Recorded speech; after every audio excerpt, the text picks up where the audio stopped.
Hello students, today we are going to discuss the problems based on the gaseous laws. Okay, so the first problem is based on the Boyle's law. Here the three images are given. We have to find the missing parameters in these images. So this image, the pressure of the system P1 and the volume and the temperature is given. Pressure is 1 atmosphere, volume is 1 centimeter cube, and temperature is 298 Kelvin. In figure B, that is 6.3b, pressure P2 is equal to 2 atmosphere and volume V2 is equal to, we have to find the volume, and the temperature is 298 Kelvin. In figure C, volume and temperature is given. We have to find the pressure of the system. So according to Boyle's law, constant temperature, because in both the cases the temperature is 298 Kelvin. So at constant temperature, the given mass of the gas is P1 V1, which is equal to P2 V2. Therefore P1, that is 1 atmosphere, and V1 is 1 decimeter cube, which is equal to P2 V2, and it's also equal to P3 and V3. First we have to compare P1 V1 and P2 V2. Okay, we can compare this A and B. So from this we can calculate V2 is equal to P1 V1 divided by P2. Therefore V2 is equal to 1 atmosphere into 1 atmosphere into 1 decimeter cube divided by 2 atmosphere. So the volume of the image in B is equal to 0.5 decimeter cube. And for third image, that is P3 and V3, which is equal to P1 V1. Therefore P3 is equal to P1 V1 by V3. So the answer is 4 atmosphere. Okay. Another question is Freon 12, the compound used in the refrigerator system as coolant, causes depletion of the ozone layer. Okay, we know about the ill effects of freon gas, isn't it?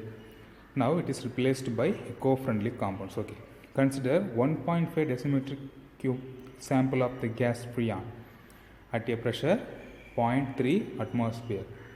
If the pressure is changed to 1.2 atmosphere at constant temperature, here the temperature is constant, so it must follow Boyle's law.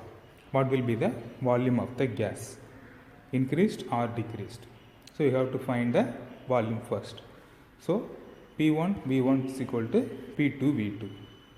The initial volume of freon is 1.5 and the pressure is 0.3. And for P2, it is the pressure is changed to 1.2. Then we have to find the volume V2. Therefore V2 is equal to P1 V1 by P2, that is 1.3 into 1.5 divided by 1.2. So the answer is 0.375. So the initial volume is what?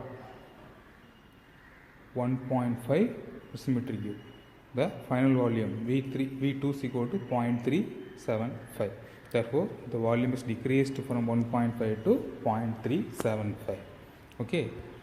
Another question is, inside a certain automobile engine, the volume of air in a cylinder is 0.375 decimeter cube and the pressure is 1.05 atmosphere. And when the gas is compressed to the volume of 0.125 decimeter cube at the same temperature, the temperature is constant. So what's the pressure of the compressed air? We have to find the pressure. So P2. So automatically P1 V1 is equal to P2 V2. Therefore P2 is equal to P1 V1 by V2. So 1.05 into 0.375 divided by V2, that is 0.125. So the answer is 3.15 atmosphere. So the final pressure is 3.15 atmosphere. So next one is Charles' law. So by Charles' law, we have to solve this problem. Here three images, like the Boyle's law, three images are given. The first image, the pressure, volume and temperature is given, and here you can see that the pressure of the three system is constant. All the systems is in 1 atmospheric pressure. So for the second image, that is B2, we have to find the volume, and for third system we have to find the temperature T3. So according to Charles' law, at constant pressure V1 by T1 which is equal to V2 by T2 is equal to V3 by T3.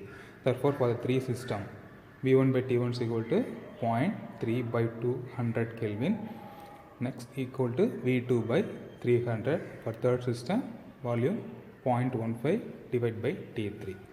So first we have to compare the first two system, V1 by T1 is equal to V2 by T2. Therefore we have to find V2. Therefore V2 is equal to 0.3 divided by 200 into 300 Kelvin. Therefore V2 is equal to 0.45 decimeter. And for T3, so T3 is equal to 0.3 divided by 200 into 0.15. Therefore T3 is equal to 100 Kelvin. Okay. Next question is, a sample of gas have volume 3.8 decimeter cube at an unknown temperature. When the sample is submerged in ice water at 0 degrees Celsius, its volume get reduced to 2.27 decimeter cube. What is its initial temperature? Here we are having two temperatures and two volumes. So the pressure is constant. So by Charles' law, V1 by T1 which is equal to V2 by T2. So the initial volume is 3.8 and we don't know the initial temperature T1. And the second temperature is 0 degrees Celsius and the volume is 2.27 decimeter cube. So 0 degrees Celsius means 273 Kelvin. So T1 is equal to T2 by V2 into V1. Therefore T1 is equal to T2 by V2 into V1. Therefore 273 divided by 2.27 into 3.8. So the answer is 457 Kelvin. Okay. Next question. An athlete in a kinesiology research study has his lungs volume of 7.05 decimeter cube during a deep inhalation. So the initial volume is 7.05. At this volume, lungs can contain 0.312 moles of air. So the number of moles is given. During exhalation, the volume of lung is decreased to 2.35 decimeter cubes. How many moles of air does the athlete exhale during exhalation? So the pressure and temperature remain constant. So we are comparing volume and number of moles at constant pressure and temperature. This only leads to which law? Avogadro law, isn't it? So V1 by N1 is equal to V2 by N2. So this is the Avogadro law. So the initial volume is 7.05 and the moles is 0.312 and the final volume is 2.35 moles. We have to find the final number of moles. Therefore N2 is equal to N1 by V1 into V2. So we can substitute the values 3.312 by 7.05 into 2.35. Therefore the final number of moles is 0.104. So the number of moles exhale which is equal to, this is the initial moles minus final moles. Therefore 0.312 minus 0.104 which is equal to 0.208. Okay. Next, a sample of gas has a volume 8.5 decimeter cube at unknown temperature. When the sample is submerged to water and in ice at 0 degrees Celsius, its volume reduced to 6.37. What's the initial temperature? We have already seen this problem in the previous example, isn't it? So V1 by T1 which is equal to V2 by T2, that is Charles' law. So we can simply substitute these values in this equation. We can get the final answer. T1 is equal to 364. The next one is two samples of nitrogen gas A and B. A contains 1.5 moles of nitrogen and the volume is 37.6 decimeter cube at 298 Kelvin, and the B volume is 16.5 decimeter cube at 298 Kelvin. calculate the number of moles in sample B. So we are considering the moles and the volume like Avogadro law. So A by PA by NA, that is V1 by N1 is equal to V2 by N2. Here 1 and 2 are replaced by A and B samples. Therefore we can simply substitute the values. We can find the final answer 1.5 divided by 37.6, that is VA by NA into VB, the second gas volume. The answer is 0.66 moles. The next is a combustible gas is stored in a metal tank at a pressure of 2.98 atmosphere at 25 degrees Celsius. Okay, the tank can withstand a maximum pressure of 12 atmosphere, after which it will explode. So its capacity of the tank is 12 atmosphere. The building in which the tank has been stored catches a fire. Okay, it's getting cooler and cooler. Now I'm talking about the problems only. Okay, now predict whether the tank will blow up which first or start melting. Will it blow up or start melting? The melting point of the metal is 1100 Kelvin. So here the pressure 2.98 atmosphere and the temperature is 25 degrees Celsius, and the maximum pressure can be held by the tank is 12 atmosphere. Okay, now we have to find the final pressure, isn't it? Then only we can tell about the blasting or melting. So we can compare the initial pressure and final pressure. So P1 by T1, which is equal to P2 by T2. Here the volume is constant because the same tank. Okay, therefore the initial temperature is T1, which is equal to 298 Kelvin, and the pressure is 2.98 atmosphere. Okay, because 25 degrees Celsius is 298 Kelvin, and the final temperature, which T2 is equal to 1100 Kelvin, because they are given the melting point of the metal is 1100 Kelvin. We have to find the final pressure P2. Therefore P2 is equal to P1 by T1 into T2.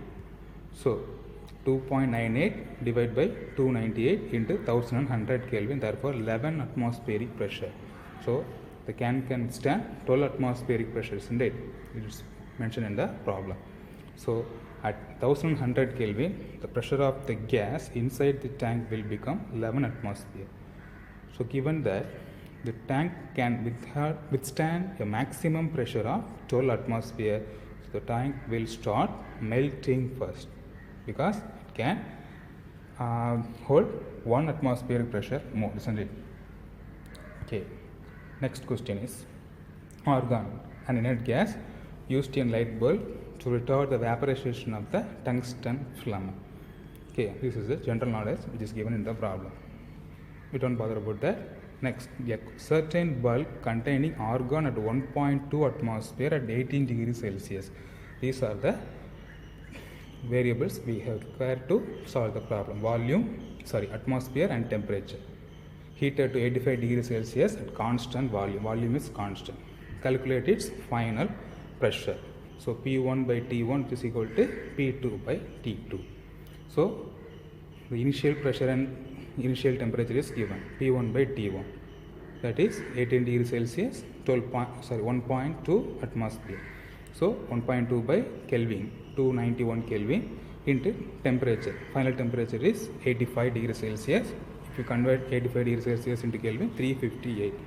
So if you apply these values in this, P2 is equal to P1 by T1 into T2 equation, P2 is equal to 1.48 atmosphere. Okay. Thank you, students. We shall discuss the other problems in the next video.